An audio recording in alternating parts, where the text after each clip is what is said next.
Hi,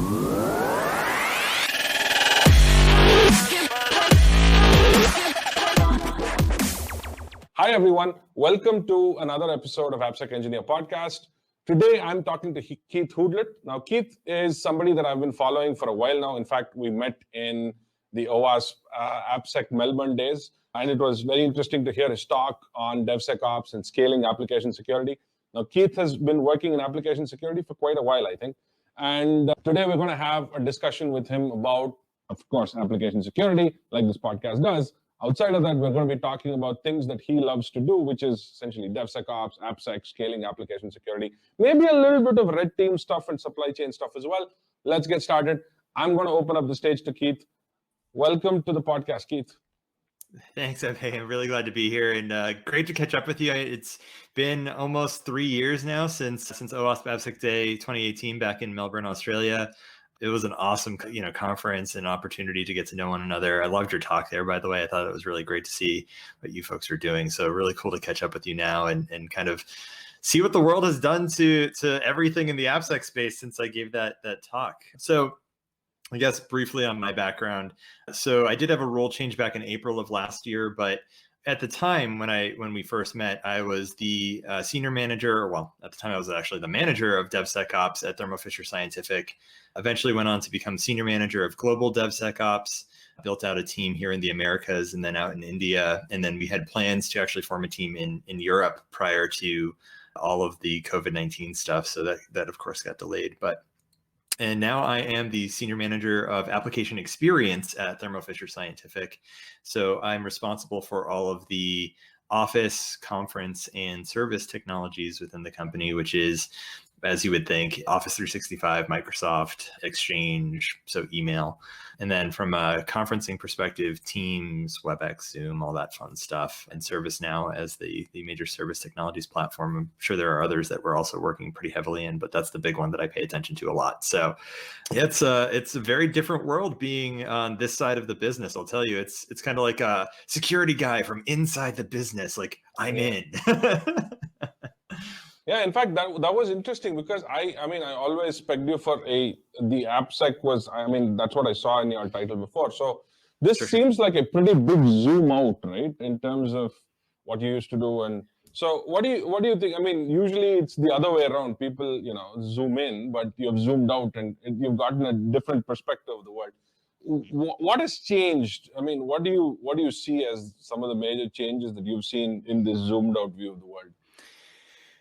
Priority is maybe the big one to talk about, but it's the way that I often reflect on it is it's kind of like climbing different mountains, right? So in the AppSec space, you are very focused in on kind of what's on your mountaintop and what are the challenges that you're trying to overcome, and the space as a whole is continuing to grow and evolve.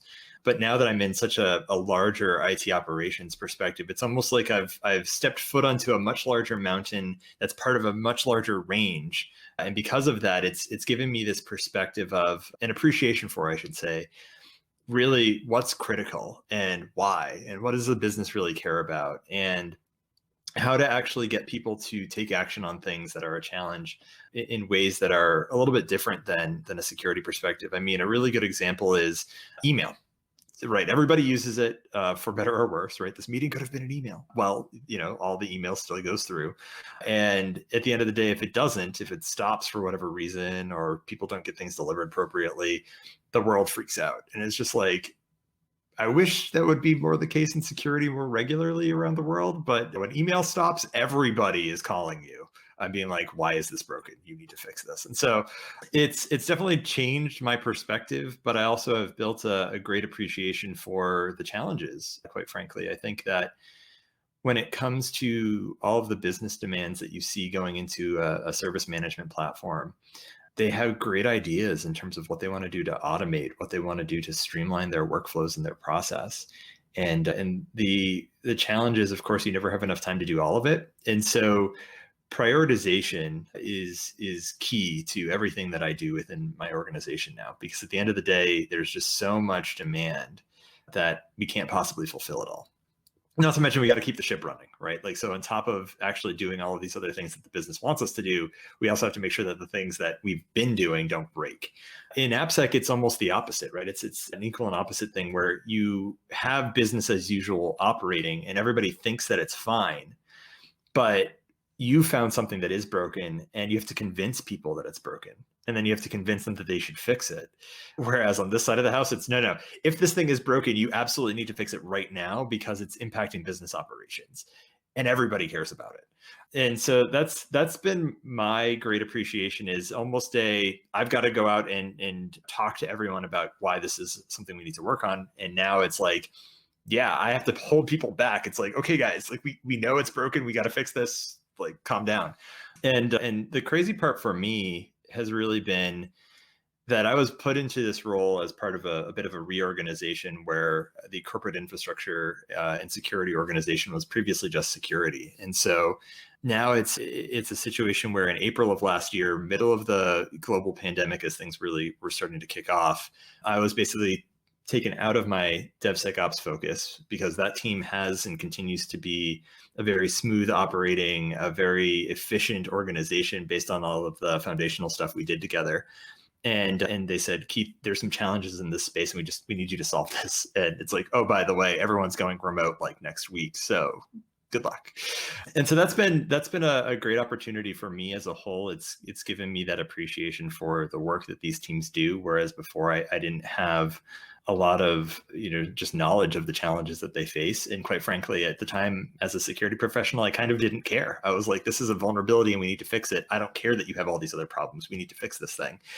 And I see that as one of the great downfalls of security professionals in general is we fail to see the forest for the trees, right? We fail to recognize that there are problems that people are experiencing in their own operations teams or in their own infrastructure teams that aren't security related, but that people are screaming at them about because they need to get fixed or they need to be built. And then security comes in and also starts screaming and yelling. And it's like, guys, like at the end of the day, this is important. Like we need to fix the security problems and we recognize that. But we also have to make sure that the email keeps flowing appropriately so that business keeps operating. Because if it doesn't, then doing security doesn't matter at that point, right? It's like if we can't do business, then being secure, irrelevant.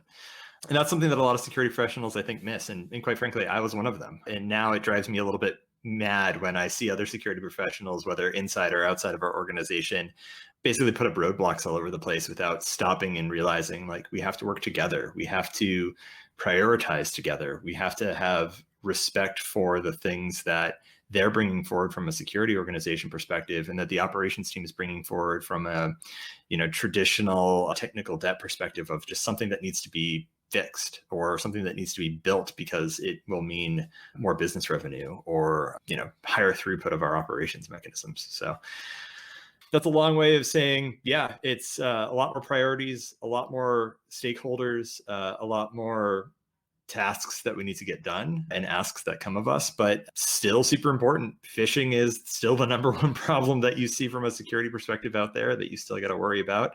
Of course, then when you're looking at other things like just really old systems and the infrastructure that you got to go fix, well, those things tend to be exposed to the internet for better or worse. And because they're exposed to the internet, you got to fix them. So it's an ever going challenge or ever enduring challenge. But as I like to say, keeps the day busy. Job security. Yeah, absolutely. So how did you get your start in security, Keith? How did you actually start off? Did you start in AppSec or did you do something else and come to security? Or how did you actually come into this space? It's a great question. I came in through the window. I'll go back. I like to say there's a longer history here, but for me, I think everything changed in 2017 at DerbyCon 7 when I gave a training for offensive web security with my mentor and friend, Casey Dunham. So I'll go back though, because I think that there's some important buildups in terms of just my experiences in life that led me into security and then eventually led me into Thermo Fisher and then eventually led me into a higher level role in leadership of the organization. So When I was young, and to give you folks an idea, I'm, in my mid 30s, right? So if that gives you some idea of what was the internet like when I was growing up, well, we didn't have cell phones. That was a pipe dream. Cable internet was like not really a thing until I was in my early teens.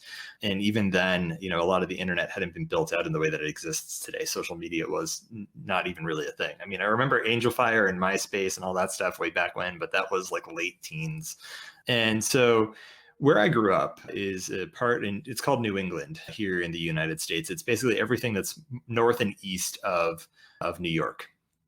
And so as you can imagine, it's very rural, depending on where you are. I mean, areas like Boston are huge mega cities, but where I grew up, it was a farming town, and there were more cows than people. And so as you can imagine, I had a very small class of friends growing up, and I was maybe, I don't know, a 10 or 15 minute car ride from most of my friends. I had one good friend, Tom, who just lived down the street from me, and we'd always, hop on our bikes and do stuff over the summer. But as I turned about 10 or 11, we had our very first desktop computer in the household, and it was a family computer. And right around, I don't know, 96 or 97, right around my time that I got, I think it was Diablo, Battle.net came out. It was a Blizzard Entertainment game for Diablo. And, playing online was something that I was super excited about. And, what I learned pretty quickly as I was getting deeper into computers, because my friends were far enough away where I was only really able to interact with them online, is I learned that I could connect to Battle.net back when it was like IRC via the Diablo trial account, which I thought was kind of weird. But then I could connect via Telnet with the Diablo trial account key, which was also kind of weird. So I started playing around with network protocols and all that fun stuff. And the most interesting thing that I had discovered is that you didn't need a password when you were using a Diablo trial account on Battle.net. You could literally put in any username that wasn't currently logged in, and it would allow you to assume that username, which I thought was great because then I could impersonate my friends. It was pulling pranks on them.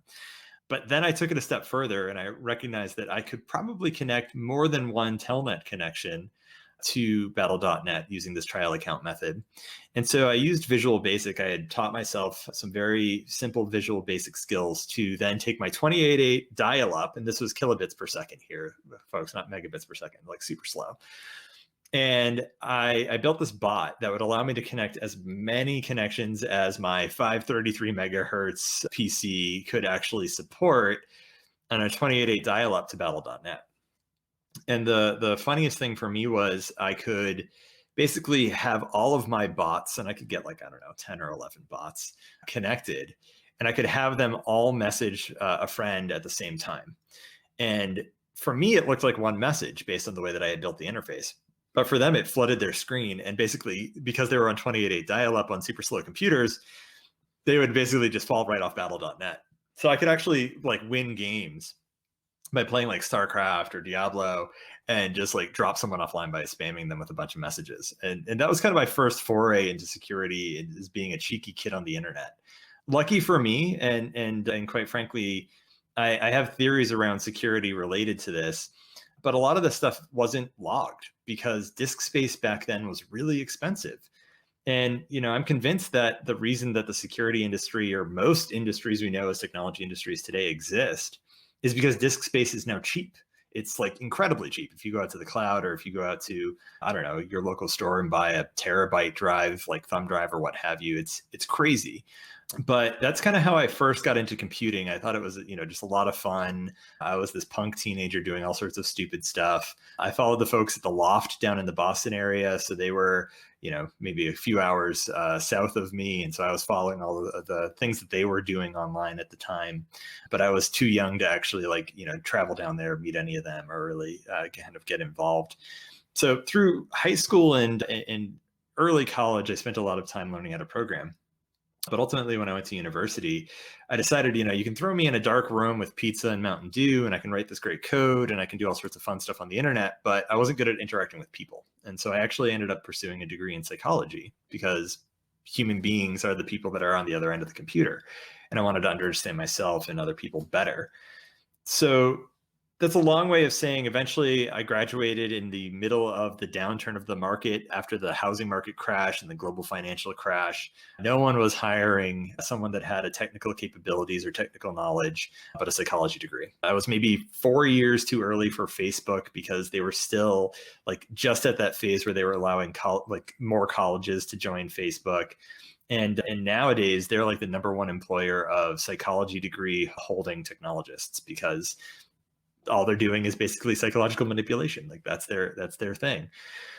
So, and that's all to sell ads, of course. So at the end of the day, for me, I followed a lot of things as I worked through various jobs. But back in about 2014, I recognized that I really hated the job that I was in. I wasn't really doing anything with my technical skills that I had tried to keep sharp and kind of still played around with things on the internet from a programming perspective. So I actually went back to university for a couple of years to look at a degree in computer science. And that's I think where things in 2014 started kind of really turning the corner for me. I joined the cybersecurity club and took them to a national competition on digital forensics and incident response, which was really cool. Of course, competed in a lot of the national collegiate cyber defense competition stuff at the regional level, which is very blue team defense oriented. And really, I think found my passion or found the professional passion that I wanted to pursue at that point in my life. And for me, I'll never forget asking my dad to help out with financial assistance when I wanted to go back to university. And we were working at the same company at the time. And he said, like, no, like there's no future in security. Like, what are you doing? You've got this opportunity to have this career at this company that we're at and all this opportunity ahead of you. Like, what are you thinking? And I said, well, fine, I'm just going to do it anyway, with or without your help. And, took all the loans and kind of all that burden on. And I remember, it might've been a few years ago at this point, but I remember my dad saying to me after the fact, like as security started being in the news all the time, he's like, you were right. Like there's absolutely a career in security and it's real and they need people like you. So it was I felt vindicated. But after a couple of years at university, at 2 years out of a 4-year program, I got an offer to work at a small managed security services provider to do what they were calling pen testing. It ended up really being just installing Splunk instances at small government organizations and small and medium businesses. And it was like, this isn't pen testing at all. Like, I know what pen testing is, and this isn't it. So I very quickly jumped ship to Rapid7, which was a great opportunity for me down in the Boston area. I got to meet and interact with a lot of really super talented people from the Metasploit project. Jay Radcliffe, who's a colleague here at Thermo Fisher now, was someone that I got to meet and interact with. He's kind of famous for hacking his insulin pump and then talking about it at Black Hat, I think back in 2016, maybe earlier. And what was awesome about that is they were, as Rapid7, they were at that point public. They were kind of turning the corner on the AppSec space, and they started doing the whole Insight platform that they now have. And it was awesome just interacting with companies and talking about, how to set up a vulnerability management program, how to use all of these application security things effectively. And that was a great experience for me to get perspective on the challenges companies are facing. What was nice about all of that experience was I was also very involved in the B-Sides Boston organizing committee. So I volunteered, I think, in 2015 or maybe 2016, and then I joined the organizing committee in 2017. And so at that point, I had started getting some mentorship from my buddy Casey, and we built a training class for B-Sides Boston. And basically I was like an adjunct professor, sort of, just an assistant that was helping Casey out with all of the training. And it went pretty well. I mean, we had about 20 students. It was held at, I think, Harvard that year.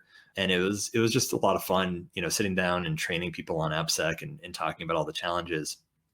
And I remember when Casey said, let's propose this to DerbyCon. And I was like, okay, like, sure, we can propose it. It'll never get accepted, but let's do it, whatever. And then I remember a few months later, after kind of all of the, closing interviews for training, Casey reached out to me and said, our training's been accepted to DerbyCon. And I still can't believe it to this day. It was one of those things that for me, DerbyCon here in the US is a super small, or was a super small conference. Tickets sold out in a matter of minutes, if not seconds.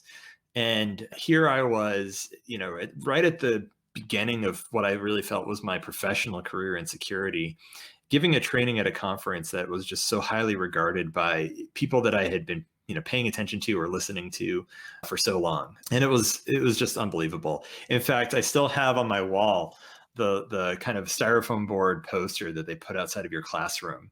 It's, I don't know, maybe 2 or 3 feet, like a meter tall, and like, I don't know, 2/3 of a meter wide, and featherweight, super light. I ended up shipping it home via FedEx that was like next door to the conference center for like $170 or something like that.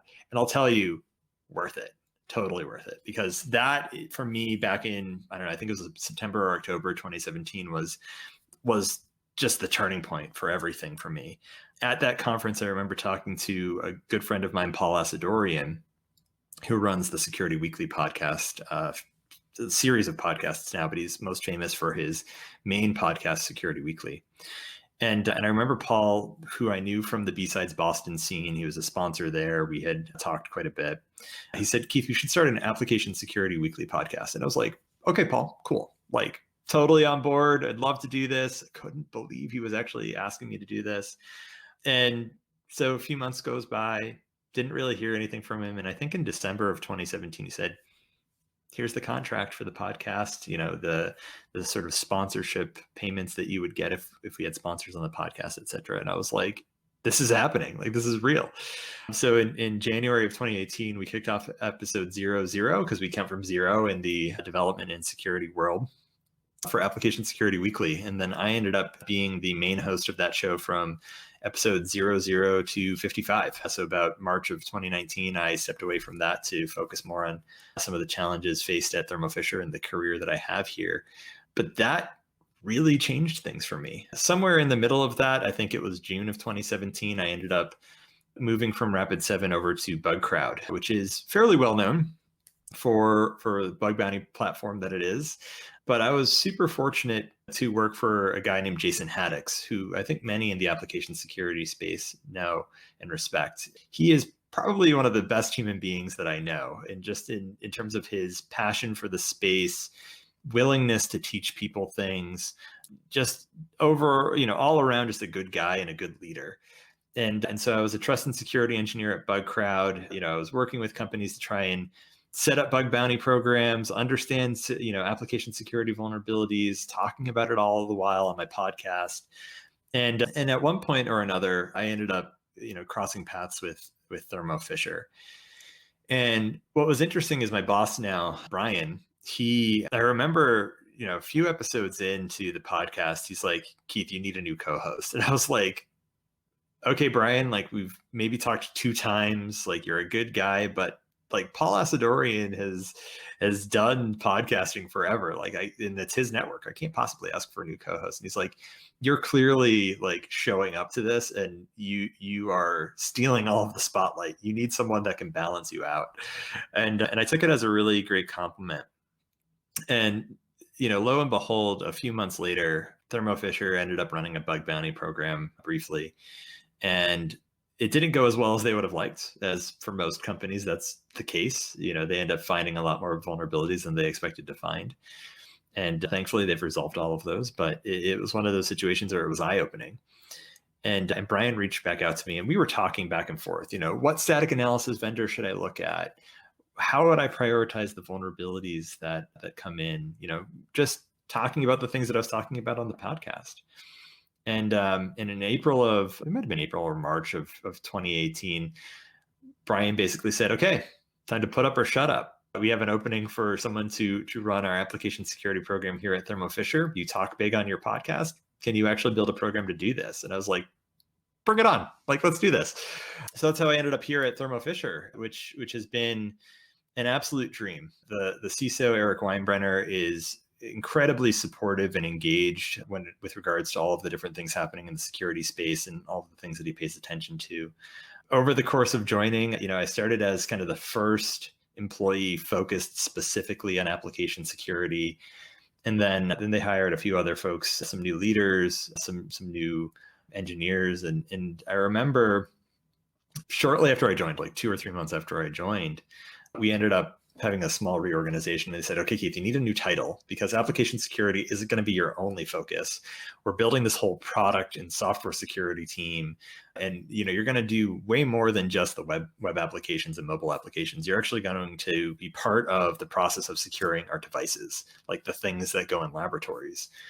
And I was just like, okay, this is pretty much as close as you can get to the business when it comes to security, because the devices that Thermo Fisher makes, for those that aren't aware, we are pretty much everywhere in the medical and laboratory science space. I mean, we make everything from personal protective equipment, masks, gowns, hand sanitizer, to diagnostic machines that look at blood samples, all sorts of bodily fluid and chemical samples of all different kinds. But then we also are, with COVID-19, super involved in the testing space. We actually make, as our CEO calls, the gold standard for the PCR tests that they do when they swab the nose to determine that people have COVID-19. So we make the test kits, the devices that run the tests, the plastics that some of the stuff gets stored into, the media that the stuff goes into to actually make it to the laboratory and then be run for cycling and testing. And so the things that Thermo Fisher does is super important to the world, not just from COVID, but all of the other research and diagnostics that we're involved in. And for me to be a part of that kind of ecosystem and making sure it was secure for our customers was super important.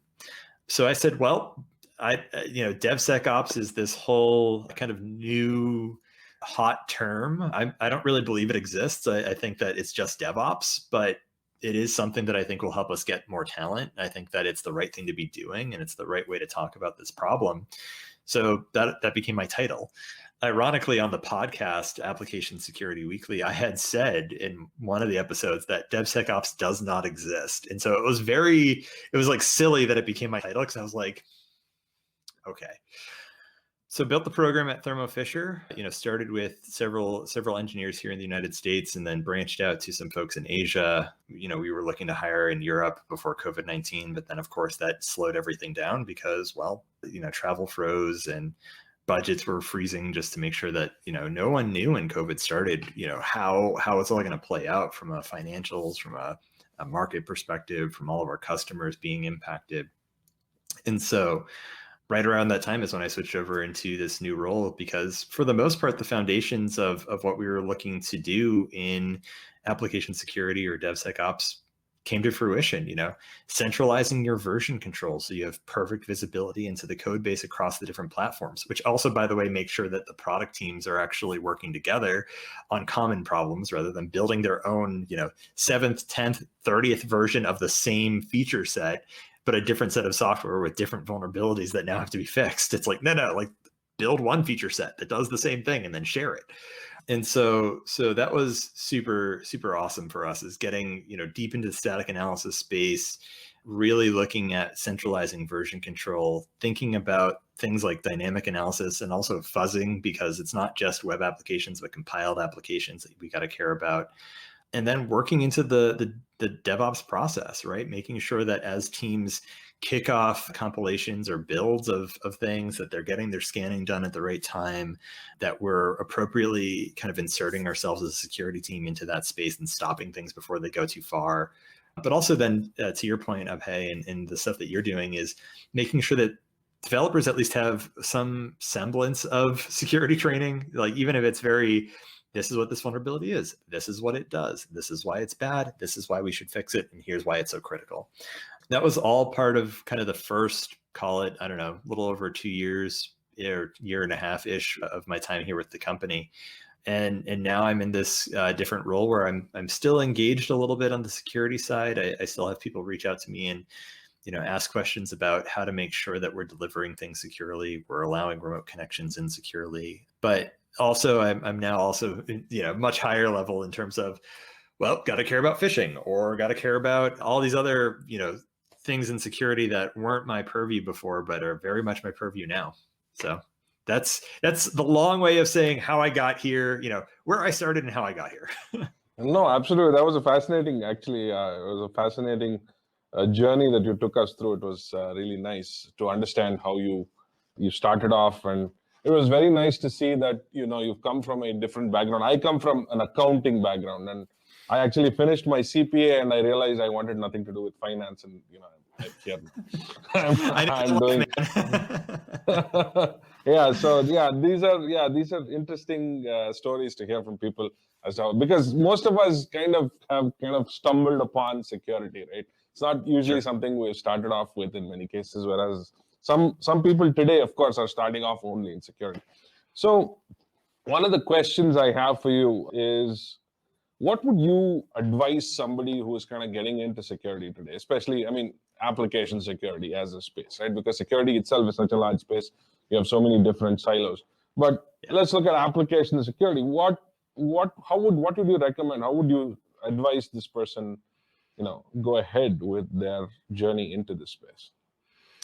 So I think that's always hard, because there are so many even like fields of application security now that people have to think about. But what I would recommend for sure is learning how to code, learning how to build things is actually more powerful from an application security standpoint than anything else someone could do. And that's I think the thing that's often lost on very traditional security professionals. Now, pen testers that are learning how to code and are turning that into how to automate exploits are absolutely eating people's lunch in terms of just the way that they're able to get things done. But the same is done on the security side. I would say, in my experience building the program here at Thermo Fisher, the best people that I hired weren't security people like in the traditional sense. They were engineers, they were developers, and oftentimes they were right out of college, right? Like, I wasn't looking for must have 7 years of Kubernetes experience or 10 years of Kubernetes experience, even though Kubernetes hasn't been around that long, right? Like, you see that all the time and it's ridiculous.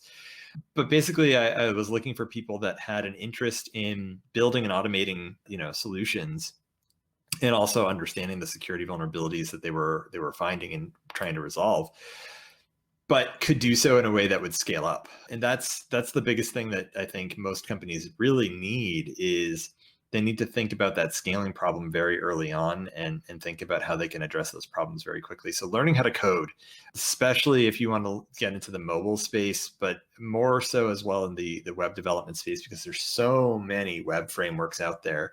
That I gave a talk at Hackfest Canada back in, 2016, I think. It might have been 2017, but I can't recall. In any event, the whole concept that I had built the talk around was this concept that I coined the term, but I'm certainly not the first person to do this, so I won't claim that I've invented this new way of learning. But I called it attack-driven development, and it was this whole concept of build an application, but build it in such a way that it is intended to be broken, that you are actually intended to be able to attack it in a very specific way, and then go and learn how to attack it, right? And it was kind of like this holistic cycle of, I want to build a login function that's vulnerable to authentication bypass via a SQL injection. And so I'd build an application that was very basic login functionality, database connectivity, et cetera. And then I'd have to build in kind of the way that it would be vulnerable. And then I'd iterate, right? So I'd go on to burp, and I'd learn how to do the attack, and I'd manipulate things, and I'd look at the logs to make sure that certain things were coming across the way that I anticipated and how things landed in the database. And then what I do is I'd go back to the application and I make it a little bit more secure. Not use a regex, regular expressions, make sure that I've got the character limits, all of these other things that I could have put in place to make it rock solid, the most ironclad secure that I could. But by doing those little iterations, I learned, what makes this thing vulnerable? How can I end up attacking this thing and be really effective? How can I then go ahead and turn this around and make it more secure? And all the while I was learning, in this case, it was Python Flask is what I was doing this with. The really nice thing is this whole practice taught me, Docker, taught me a lot about Nginx, taught me a lot about working with, I think it was Postgres databases. It taught me all of these kind of set of skills, working with Burp Suite Pro and a proxy and doing those kind of inserting into various elements of the attack chain. And at the end of it, I had this really good full picture of the problem space, but I also understood very specifically the vulnerability that I was trying to attack. And then of course I do it with others, cross-site scripting, or we even did something where it's like sandbox escaping with the AngularJS framework and kind of the different things you can do there.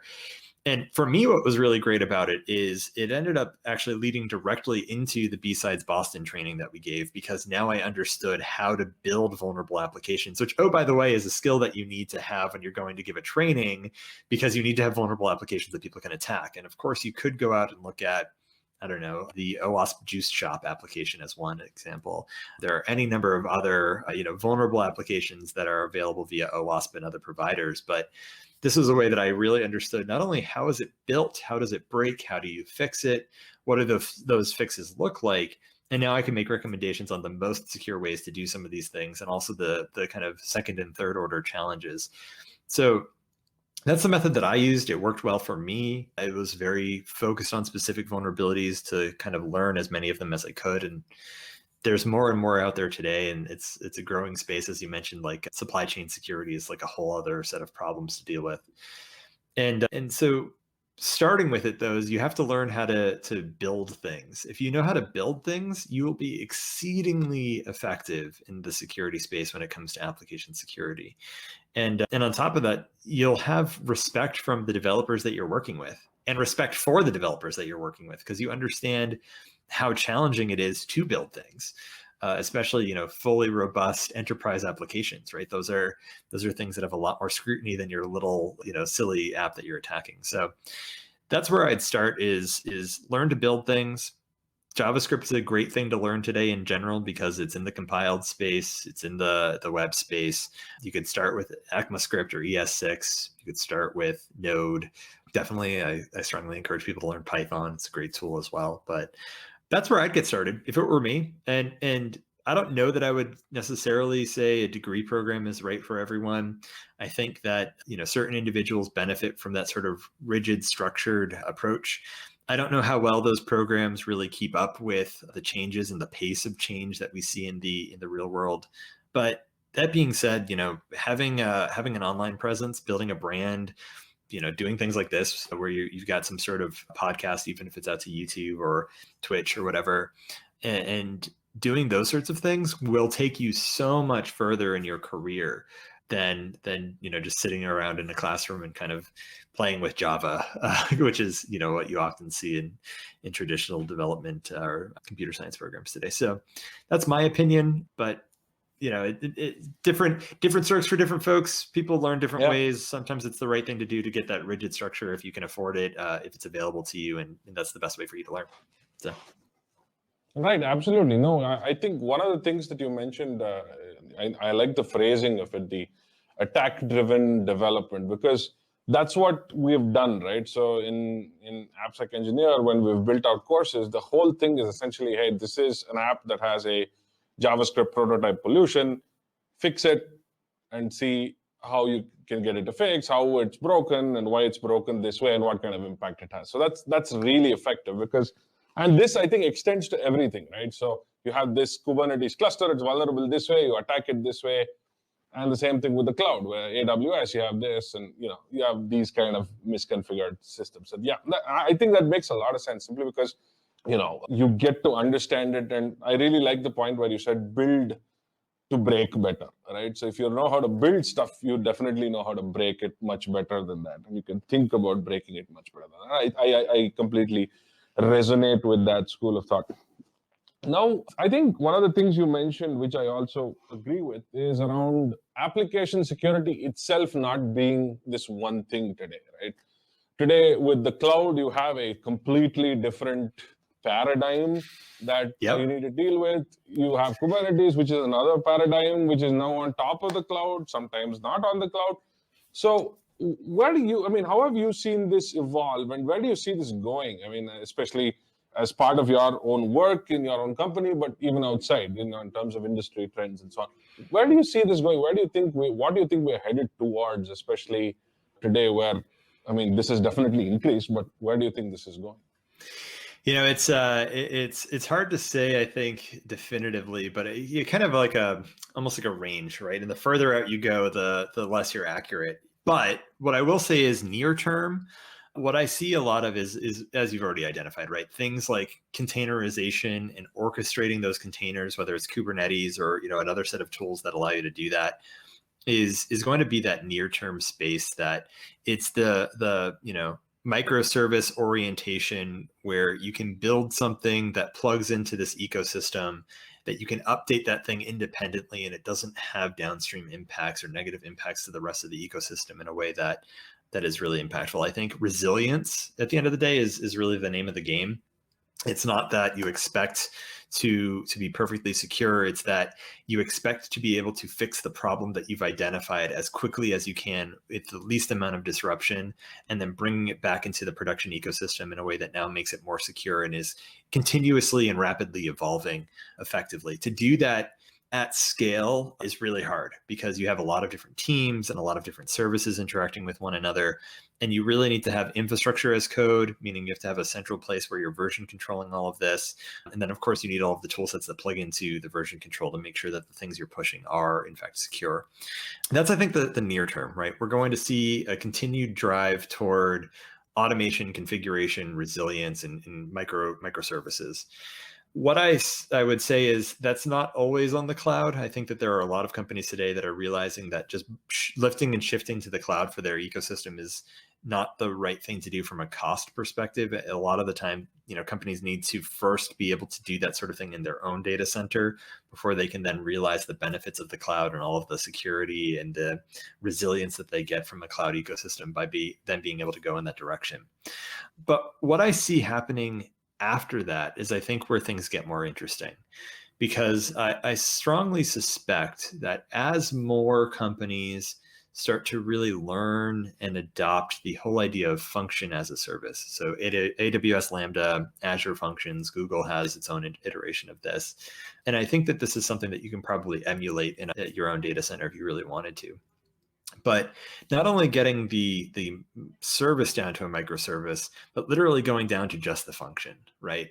And being able to say, I want to just perform this one action entirely separate of the operating system ecosystem, the web transfer ecosystem in terms of whether it's Nginx or Apache or something else, totally separate from the database. And so I think that that's where we're going, right? I think that eventually what will happen is you'll start to see companies that are going to the cloud will actually, instead of taking their entire ecosystem or even the microservice that they've built, they'll start taking functions that they can offload out to the cloud because they're widely used in the ecosystem. They're fairly stable. And to the greatest extent possible, it's actually cheaper to then run it in a way where you're just paying for what you're actually using and not paying for the ecosystem, compute power, storage space, et cetera, that you might otherwise need. And so that's where I think the next step is kind of going serverless, as a lot of people call it.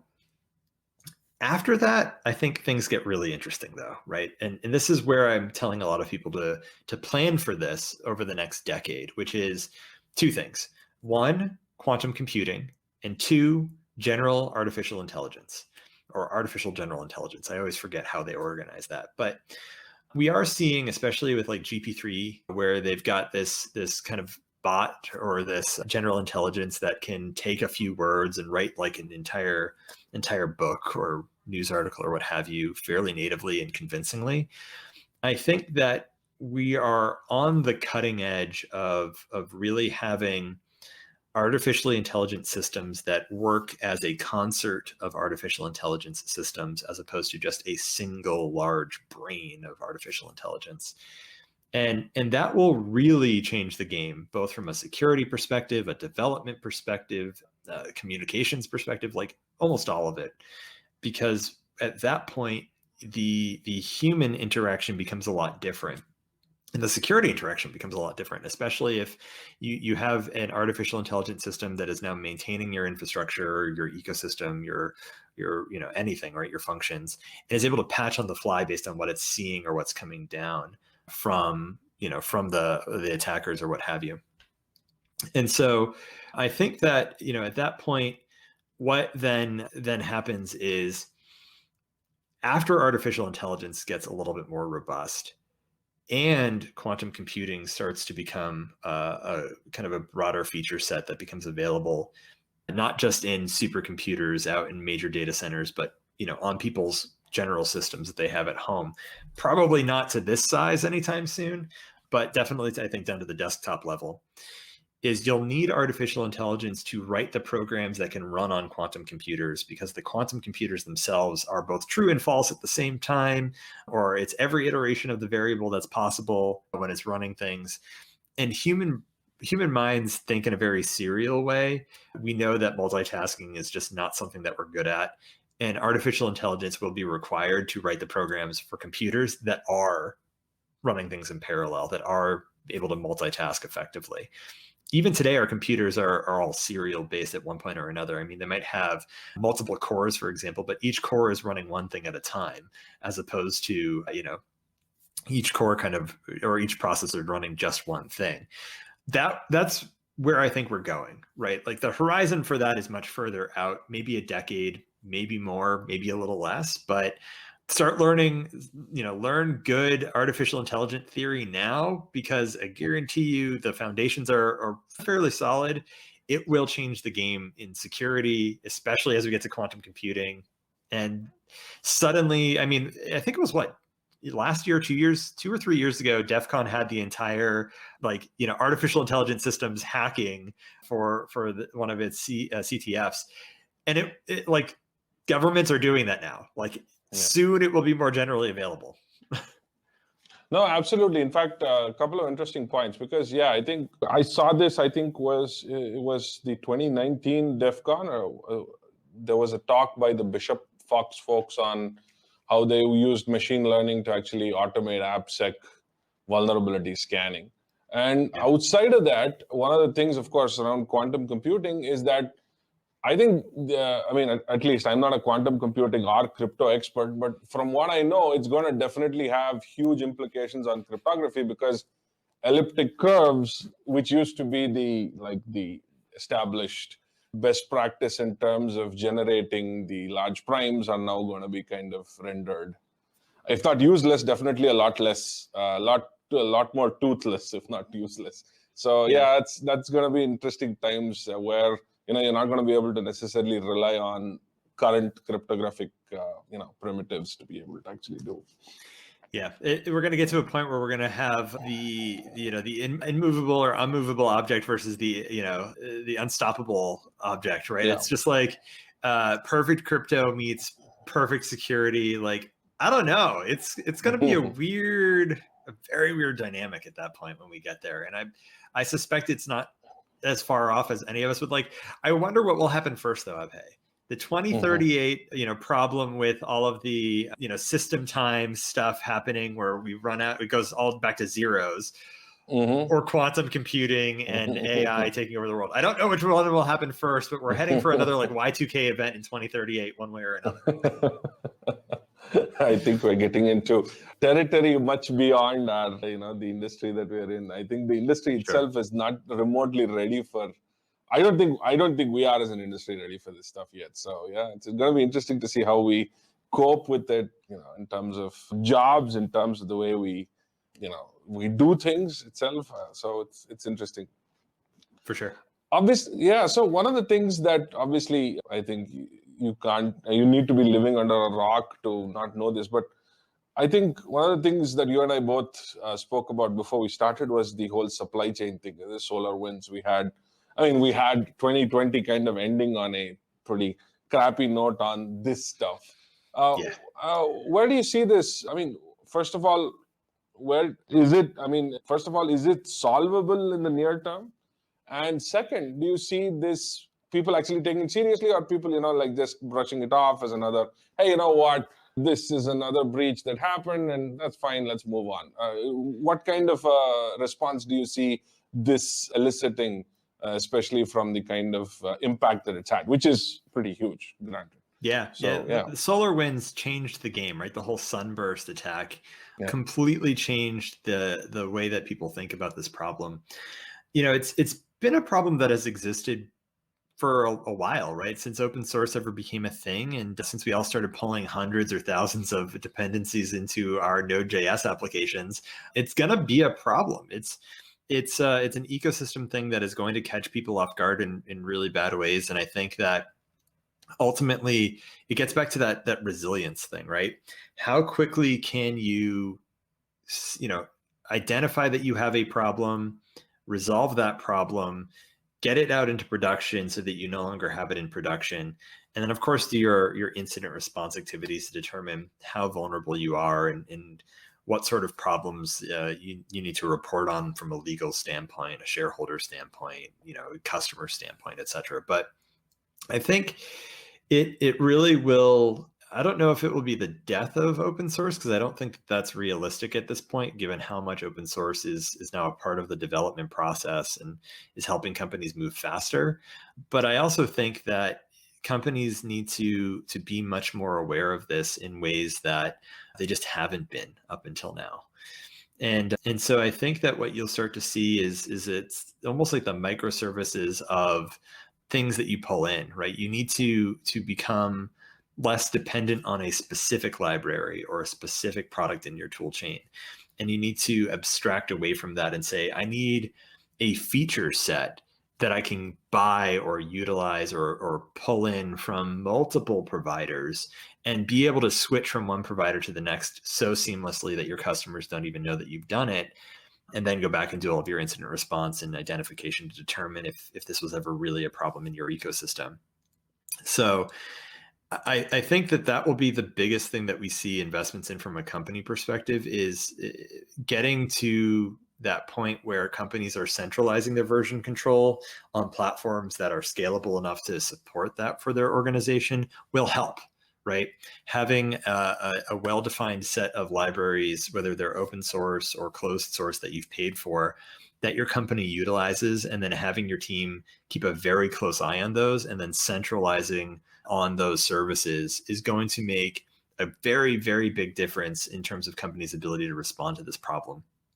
And so I think that it's, we've seen the tip of the iceberg. We know it's an iceberg given how bad the SolarWinds thing was. And that's just the first, right? Eventually, we're going to see more of this. We've seen it a lot in the Bitcoin space, where people have stolen cryptocurrency or wallets or all of that stuff via all sorts of attacks in this chain. I strongly suspect that the MageCart crew that has gone and got, I think it was British Airways or something, is probably playing in this space already, and a lot of people just don't know it. That they're just polluting this tool chain or the supply chain in ways that people don't fully understand yet. But what I will say is, whether or not it's application security, pen testing, you name it, right? Any form of security out there, it's a predator and prey relationship. And what I mean by that is the predators, the people that are performing criminal activity and are getting out there to get ahead of all of the things that they're hunting, will always evolve faster than the prey, right? In order for them to eat, they need to catch something.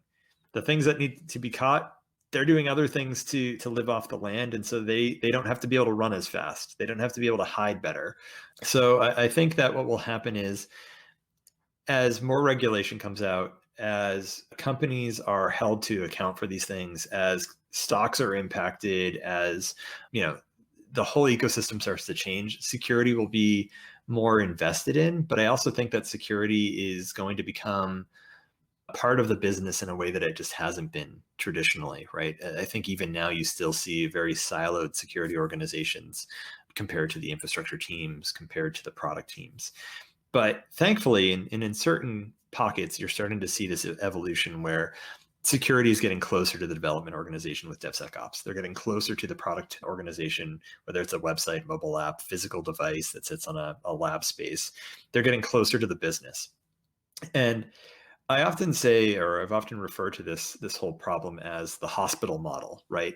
Traditionally speaking, and I say this with empathy and love for my security peers, security people have either been ambulance chasers or ambulance drivers. We keep the patient alive and we get them to the hospital, and then it's up to somebody else to actually deal with that. But what we actually need to be is, we need to be specialists in the hospital, like the neurosurgeons or the doctors, or or heck, even the nurses, right? Like you have this. If you treated a hospital, except for get rid of all the administration and financial aspect and legal aspect for a moment, and think about just medicine. If medicine was software development, and we were just another practitioner of that, everyone in a hospital, from a nurse to a pediatrician to a surgeon, has a general understanding of medicine. I think at some point, everyone will need to have a general understanding of security and have professionals in that space that are specialists. But I think in the same way, security professionals will need to have a general understanding of software development, because that's how they become part of this ecosystem in an effective way. Otherwise, we continue to be ambulance chasers or ambulance drivers, and all we can do is find the problem, make sure the person gets to the hospital, and hope that it gets fixed. Yeah, no, absolutely. I think that's a very valid point, simply because the way, DevSecOps has definitely driven security teams closer together if done well, right? Now, if done well is a pretty big caveat, but sometimes it's not, and people still want to stick to that. But yeah, I get what you're saying. I think security, one of the points that you mentioned was very nice, which is essentially having a baseline security knowledge, like something like security as safety, right?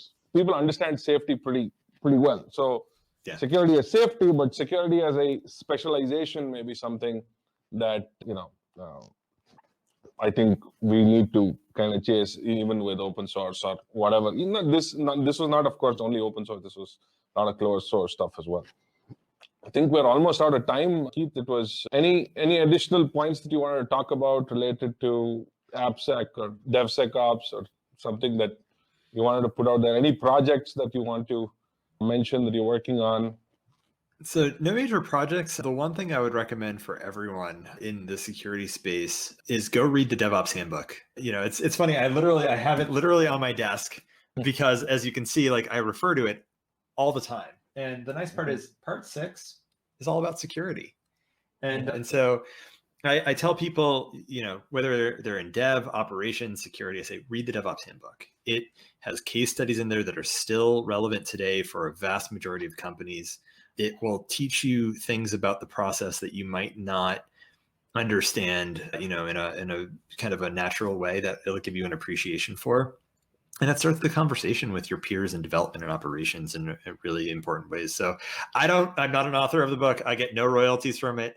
I pitch it everywhere because I think it's super important for people to read and enjoy. And then, hit me up on Twitter. I'm at SecuringDev on Twitter. So drop me a message. I'm always happy to have a conversation, as I think Abhay, about these things. So thank you for having me, though. This has been awesome, and I really appreciate it. Thanks, Keith. It was great. I think our listeners are going to have a lot of value-added points to take home from this. Thank you very much for being a part of this. Cool. Thank you. Cheers.